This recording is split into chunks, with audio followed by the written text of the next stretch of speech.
Right, so welcome back again. Another video for today.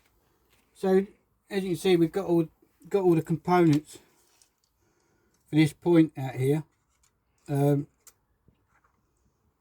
reason why there's two lots of rails is because we've got to make new little tail ends. So we've got to make a bend and we've got to make a straight. So this is all from scrap track that we're making the ends from, and they're obviously out of Super 4 track, which you can see here. This is all scrap track. It's all either all broken or it's quite distorted, and it's not distorted, but it's out of shape. So all we do with the bases is we just give them a good clean in soapy water, and then the way we clean the rails is we're using these, and they're a lot softer than obviously the metal ones, and we're using the 120, which is the blue one. That one, the 120. I haven't put labels on there yet, but that's what they are. They're like a little plastic wheel. The other thing is you don't get all the bits come off and go in your eyes. And go in your eyes and stick in your arms and all the rest of it. So we've got one on the Dremel at the moment. You got switch it on, John. So first of all, I'm just leaving this is obviously the straight rail. Yeah, it's that end, isn't it? It's got the funny little kink in it. So not too fast.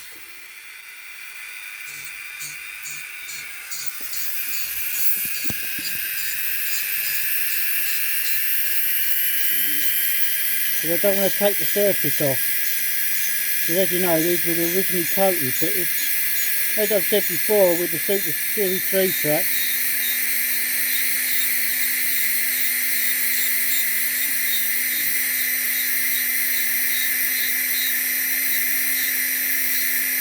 if it's gone rusty, then the protective coating's already come off. So, and we're going to be coating them in the grease.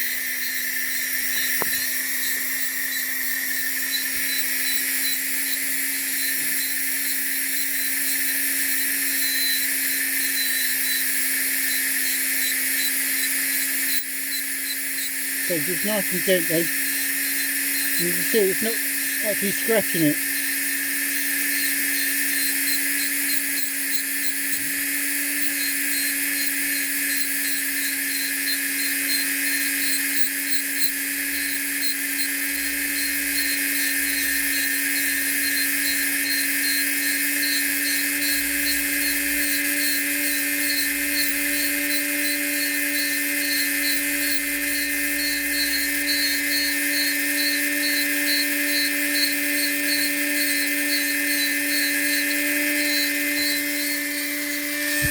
So then, now I've got the fish plate up and cleaned, what we can do now is we can get a small pair of pliers and just ease open the ends of the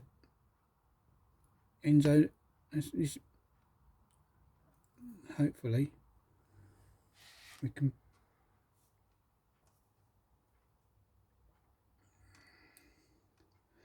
when it's on camera it never wants to work, does it?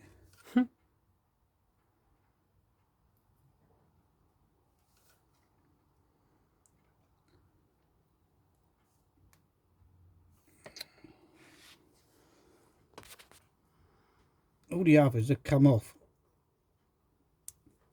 Gone camera shy. Yeah, so there you go. So now you've got your fish plate off, you can clean the end up.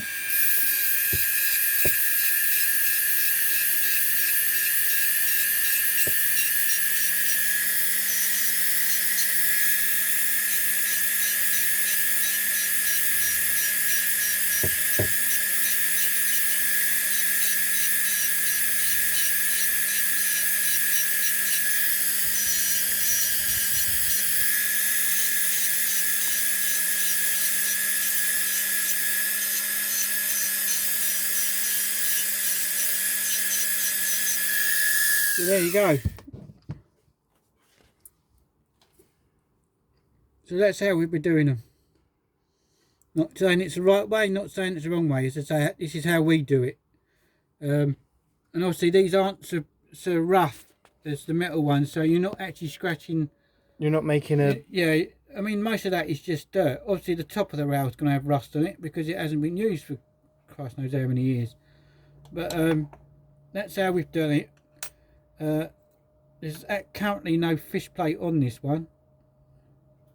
So we'll have to find, well, I've got one there that we might be able to use. I'm hoping we can use that one on there. And then do the same procedure with the these rails. Just give them a little light clean up. And it should have the same effect. Got to be a little bit careful. But just gently. Just taking the dirt off.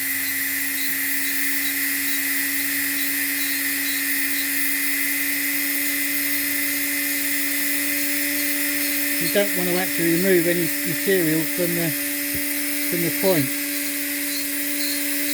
from the rail.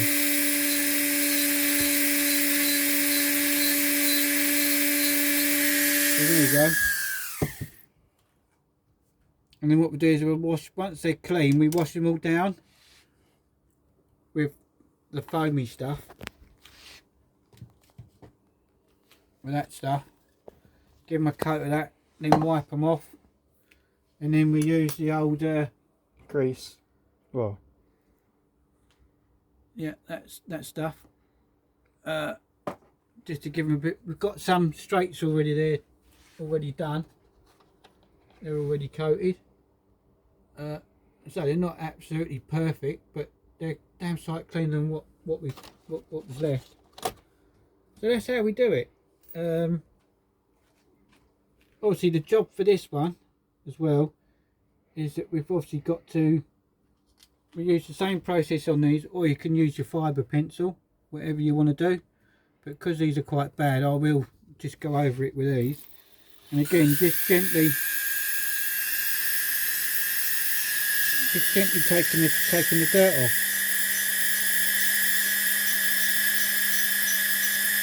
Because obviously that's where your contact is for your bottom of your rail. So just like that, same as all the way along. Clean the end up and on the back side. So that's that. And then we've got to make a new spring for this one. And then what I've done is I've cut some plastic card, and then I'll remake the chairs. This one's got one. Luckily this one's got the two inner ones there, so that's not broke. But we actually I cut these down so they're flush with the plastic. That one's okay.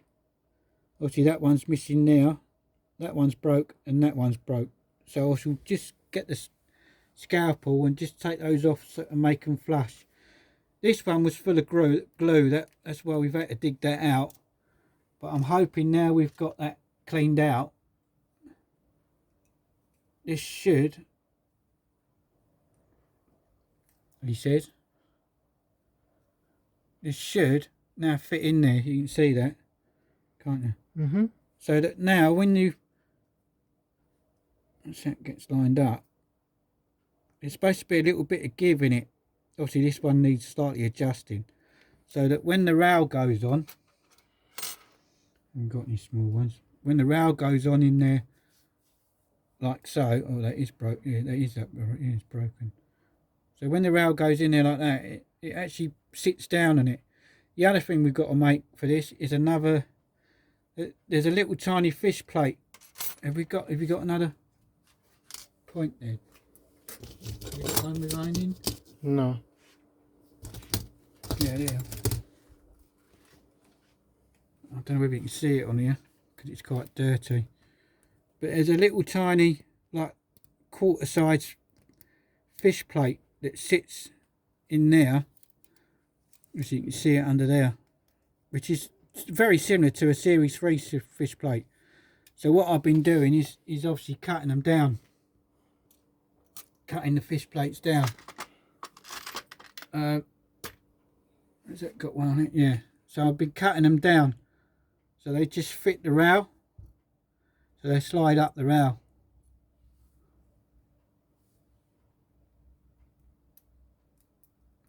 it won't go on there, but you know what I mean. Then then you position it.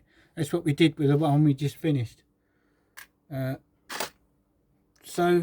and then obviously cut the plaster card up and just stick it on there. Obviously that one's got to be some of it.